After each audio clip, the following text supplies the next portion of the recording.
Hello students. आज अपना नए वीडियो के साथ रसायन विज्ञान की मूल अवधारणाएं,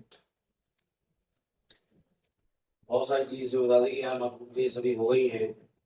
आज के पर चर्चा और पढ़ते फिर आगे बढ़ते हैं। रसायन विज्ञान की मूल अवधारणा है, इसके अंतर्गत आपको पता है संतुलित करने की विधियां, यानी रासायनिक समीकरणों को हम कैसे संतुलित करते हैं। यानी रासायनिक समीकरण को संतुलित करना यानी रासायनिक समीकरण होते हैं जो अभी तक लिखते थे, उन रासायनिक समीकरणों को हम कैसे संतुलित करते हैं, इस पर ध्यान देना है। तो रासायनिक समीकरण संतुलन करने के लिए, यानी परमाणुओं की संख्या जो दोनों तरफ है, दोनों तरफ का मतलब है अभिकारक और क्रियाकारक, उसी को अभिकारक कहते हैं। और अभिकारक क्या है? जो क्रिया में भाग लेने वाले पदार्थ हैं, और इसके फलस्वरूप जो बनने वाले पदार्थ होंगे उन्हें हम क्रियाफल कहते हैं, या इनको कहेंगे क्रियाकारक, तो उनको कहेंगे उत्पाद। अभिकारक भी कहते हैं और इनको क्रियाकारक भी कहते हैं, और इनको उत्पाद भी कहते हैं, प्रोडक्ट। क्या कहते हैं? प्रोडक्ट। यानी क्रिया के द्वारा हमको यहाँ क्या प्राप्त हुआ है वो कहलाता है प्रोडक्ट। यानी हम बताते हैं परमाणुओं की संख्या है अभिकारकों और उत्पादों के एक दूसरे के इक्वल होना चाहिए। जितने तत्व या परमाणु अभिकारक में लेंगे उतने ही हमें उत्पाद के रूप में भी प्राप्त होना चाहिए। चाहे कोई भी तत्व हो, तत्वों को हमें देखना है कि कितने तत्व लिए गए हैं और कितने तत्व उसके अंतर्गत है। यानी अभिकारक और उत्पादों के अंतर्गत हमें जितने भी तत्व या परमाणु हैं, दोनों तरफ की संख्या एक दूसरे के इक्वल होना चाहिए। तो हम बता दें आपको कि तत्वों के परमाणु संख्या को बराबर करने के लिए रासायनिक समीकरण संतुलन की दो विधियां हैं। एक है अनुमान विधि, अनुमान विधि से भी रासायनिक समीकरण संतुलित करते हैं, एक अच्छा 9th में पढ़ा था आपने। और दूसरी है आंशिक समीकरण विधि, अनुमान विधि और आंशिक समीकरण विधि। यानी दो तरह से हम क्या करते हैं, अभिकारकों और उत्पादों की संख्या को इक्वल करते हैं। ये ध्यान रखिएगा।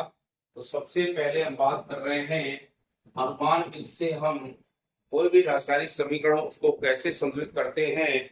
क्या ध्यान दीजिए, इस विधि में क्या होता है, एक एक तत्व के परमाणुओं को संतुलित करते जाते हैं। एक एक तत्व के परमाणुओं को संतुलित करेंगे, और संतुलित करने के लिए सबसे पहले जैसे कोई गैसेज हो तो हम गैसेज को संतुलित करते हैं, और गैस सब संतुलित होगी तो उसकी परमाणु अवस्था को संतुलित करते हुए इसे क्या कर देते हैं, दो से गुणा कर देते हैं। तो हमारी परमाणु अवस्था क्या हो जाती है, संतुलित हो जाती है।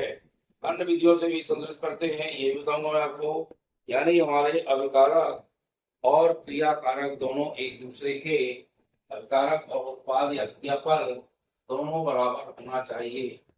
ये हमने ले लिया KClO3, और इसका नाम है पोटेशियम क्लोरेट।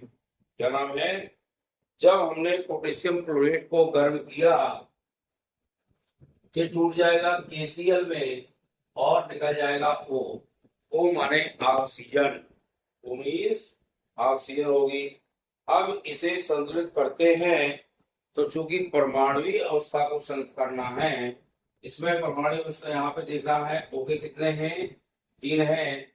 और हमने यह बताया है कोई भी संतुलन के लिए सबसे पहले हमें गैसें संतुलित करनी पड़ती है। यहाँ चूंकि 3 O है, तो हम O के आगे भी यहाँ कितना लगा देंगे, 3 लगा देंगे, तो ये परमाणु अवस्था में संतुलित हो जाएगा। ये परमाणु अवस्था में। अब मान लीजिए हमें आणविक अवस्था में संतुलित करना है, तो हमें क्या लगाना पड़ेगा, यहाँ ये KClO3 है, वो गर्म किया तो KCl में, और फोटो मीन्स ऑक्सीजन में टूटेगा। जब ऑक्सीजन में टूटेगा तो हमें अब बैलेंस करने के लिए ध्यान रखना है, अभिकारक में तो ऑक्सीजन के 3 हैं, जबकि उत्पाद के अंतर्गत, उत्पाद देख रहे हैं आप, उत्पाद के अंतर्गत ऑक्सीजन यानी O2 यहाँ पे 2 है, तो उस तरफ 3 है, इस तरफ 2 है, तो ये दोनों विषम संख्या में है, यानी एक 3 के रूप में विषम है, एक सम है, तो ये बैलेंस तो होगा ना। जब ये बैलेंस नहीं होगा तो सीधे इसमें हमें 2 का गुणा करना है। जब 2 का गुणा करेंगे तो ये सम संख्या बन जाएगी। ये 3 है ना, मान लो हमने यहाँ 2 का गुणा किया, क्या हो गया, 2 तिहाई 6। अब ये जब सम संख्या आ जाएगी तो सम संख्या को बैलेंस करने के लिए यहाँ 3 दूनी 6 हो गए, यहाँ पर भी हमें 3 लगाना पड़ेगा। तो सबसे पहले हमारी जो ऑक्सीजन गैस थी वह यहाँ बैलेंस हो गई। अब बात आती KCl की, तो Cl को देखें, ये भी 2 है और ये भी यहाँ 2 है, तो 2 के आगे हम KCl के आगे 2 लगा देंगे, तो दोनों बराबर हो जाएंगे, यानी एक दूसरे के इक्वल हो जाएंगे। इस तरह से हमको इनको बैलेंस करना है। अगला लिख रहा हूं मैं आपको, जैसे कॉपर की क्रिया सल्फ्यूरिक अम्ल से हुई और सल्फ्यूरिक अम्ल का सूत्र होता है H2SO4। इससे बनेगा क्या, थोड़ा ध्यान रखिए, कॉपर के साथ जो प्लस के आयन होते हैं वो माइनस के आयन से मिलते हैं, माइनस का आयन यहाँ सल्फेट है, देख लीजिए SO4 -2 और कॉपर प्लस के 2। जब दोनों की संयुक्ताएं यानी बैलेंसिंग बराबर होती हैं तो बराबर होने में दोनों ये आपस में घटेंगी और घट करके सूत्र बनेगा, क्या बनेगा, CuSO4, और इसे हम कहते हैं कॉपर सल्फेट। क्या कहते हैं, ये बन गया कॉपर सल्फेट।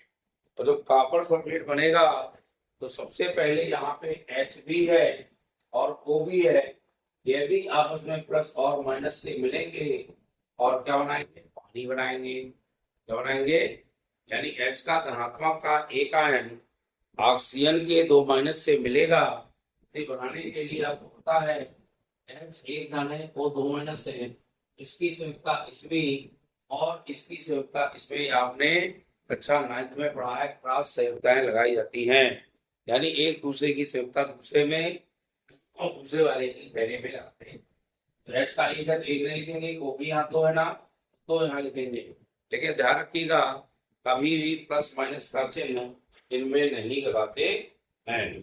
अब यहाँ पर देखा सल्फर भी है, सल्फर बचा है और ऑक्सीजन है, ये भी आपस में मिलेंगे और सल्फर डाइऑक्साइड बनाएंगे। क्या बनाएंगे, सल्फर डाइऑक्साइड, ये बनकर सल्फर डाइऑक्साइड बन गया। अब चूंकि सल्फर के परमाणुओं को दोनों ओर बराबर करने के लिए, सल्फर के परमाणु दोनों बराबर करना है ना, तो दोनों बराबर करने के लिए आप देख रहे हैं सल्फर का यहाँ 1 है और यहाँ भी 1 है, कितने हो गए, 2। जब ये 2 हो गए तो हमें 2 से गुणा करना है। सल्फर के आगे क्या लगाएंगे, तो 2 से गुणा हो गया कि नहीं हो गया, जब 2 सल्फर के आगे लगाएंगे, अब गिनती को करें बराबर। ऑक्सीजन के देख रहे हैं, यहाँ हाइड्रोजन लिखते हैं 2 दूनी 4, इस तरफ देखिए हाइड्रोजन लिखते हैं वही है, तो सबसे पहले हाइड्रोजन 2 दूनी 4। अब ऑक्सीजन की गिन लीजिए, तो ऑक्सीजन 4 तो यहाँ पर है, दिख रहे हैं ना, 2 यहाँ पर है, 4 2 6 और 2 वहां पर है, कितने हुए 8। जब ये 8 ऑक्सीजन के हैं, इसकी गिनती करें 4 दूनी 8, ये भी हमारे 8 हैं। यानी हमको ये देखना पड़ेगा कि दोनों तरफ के जो परमाणु हैं, क्रियाफल में हमने देखा सल्फर के 2 परमाणु थे, इनको इक्वल करने के लिए हमें सल्फ्यूरिक अम्ल में 2 का गुणा करना पड़ेगा।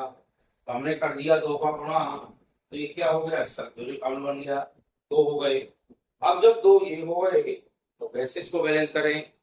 अब हाइड्रोजन देख लिया हमने, 2 दूनी यहाँ 4 थे, उस तरफ 2 लिखे थे, इसलिए हमने पानी के आगे भी 2 लगा दिया, जिससे वहां पर भी क्या हो गए, 4 हो गए, नहीं हो गए, यानी इस तरफ 2 थे, 2 दूनी 4, वहां भी हाइड्रोजन के आगे हमने 2 लगाया तो वो भी 2 दूनी 4 हो गए।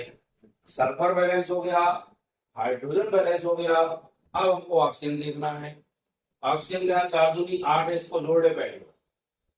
यहाँ से लेने 4 यहाँ पर है, 2 इसके आगे लगा तो 2 दे हो गए, 4 2 6, 2 ही लगा है तो O2 हो गया, ये हो गया 4 दूनी 8, यानी ये पूरे 8 बैलेंस हो गया। और इस तरह से हम किसी भी यौगिक को बैलेंस करने के लिए या किसी रासायनिक समीकरण को बैलेंस करने के लिए पहले ये देखते हैं, फिर उसका 2 से गुणा करते हैं। 2 से गुणा करने के बाद जितना वो हमारा आएगा उतना हम गुणा करके समस्त तत्वों को बैलेंस कर लेंगे। सभी तत्व बैलेंस हो जाएंगे तो फिर हम आगे की ओर उस समीकरण को लिख करके पूरा समीकरण हमारा संतुलित हो जाएगा। समीकरण संतुलित कब कहलाएगा? जब प्रत्येक तत्वों की जो संख्या है वो हमारी क्रियाकारक और क्रियाफल के दोनों एक दूसरे के बराबर होनी चाहिए। जब ये दोनों एक दूसरे के बराबर हो जाएंगी तो यह हमारा बन जाएगा क्या? क्या बन जाएगा? संतुलित रासायनिक समीकरण। किस विधि से किया अपन ने? ये अभी किया हमने अनुमान विधि से समीकरण संतुलन इस प्रकार किया जाता है। इसको नोट कर लीजिए और निश्चित रूप से मुझे विश्वास है कि आपको अनुमान विधि समझ में आ गई होगी। तो जब अनुमान विधि समझ में आ जाएगी, इसी प्रकार से हमारी आंशिक समीकरण की विधि है। आंशिक समीकरण की विधि के लिए हम कैसे बैलेंस करते हैं वह हमको देखना है। तो पहले आज आप अनुमान विधि समझिए, अनुमान विधि को देखिए, इसके साथ समीकरण को संतुलित करके देखिए। समीकरण और लिखना, आयरन की क्रिया कराना सल्फ्यूरिक से। जब आयरन की कराएंगे तो FeSO4 बनेगा, FeSO4 के बाद सल्फर डाइऑक्साइड पानी बनेगा, वो आपको बनाना ही है। तो इसको भी बैलेंस आप करिएगा, है ना। इस तरह से कोई भी HCl से क्रिया कराइएगा CO की, और जब ये क्रिया होगी तो उसको भी बैलेंस करिए।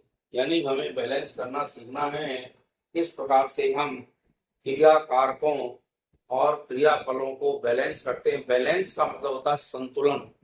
यानी हमें पता है, जब तराजू आपने देखा होगा, दोनों पड़ले जब बराबर होते हैं तभी वह चीज इक्वल होती है। मान लो हमने एक तरफ 500 ग्राम यानी आधा किलो रख दिया, उसमें उतना सामान चढ़ाएंगे जब तक कि वो आधा किलो के बराबर ना हो जाए। जब वह बराबर होंगे तभी कोई चीज हम खरीदते नहीं खरीदते। आपने देखा होगा, आप मार्केट जाते हैं, कोई चीज को खरीदते हैं, उससे का हमें इतने दे दो, और जब वो दे देगा तो आप तराजू में इक्वल देखेंगे ना। आजकल तो इलेक्ट्रॉनिक तराजू चलने लगे हैं, तो उसमें देखने का काम नहीं बचा, उसमें तो सीधे अंक आते हैं। अपन ने पढ़ लिया और पढ़ने के बाद हमारा को हो गया, इतने ग्राम हमने छोड़ लिए, इतने ग्राम इतने केजी इतने ले लिया। लेकिन तराजू भी बहुत जगह पर हैं, अभी ये टोटल तराजू खत्म हो गए हैं। आप लोग सब्जी अधिकतर लोग सब्जी में भी क्या रखते हैं, वही तराजू रखते हैं। छोटे छोटे दुकानदार तो मान लो इलेक्ट्रॉनिक तराजू रखने लगे हैं, इससे उन्हें सीधे लिया और कितना रखा उसने देख लिया, और इसके बाद देखा कि कितने ग्राम आ गया, इलेक्ट्रॉनिक कांटे में आ गया कितने है, और उतना उसने आपको दे दिया। इस प्रकार से ये वीडियो को देखते जाएं, लाइक शेयर करते जाएं। हमारे नए स्टूडेंट वीडियो को सब्सक्राइब जरूर करें। धन्यवाद।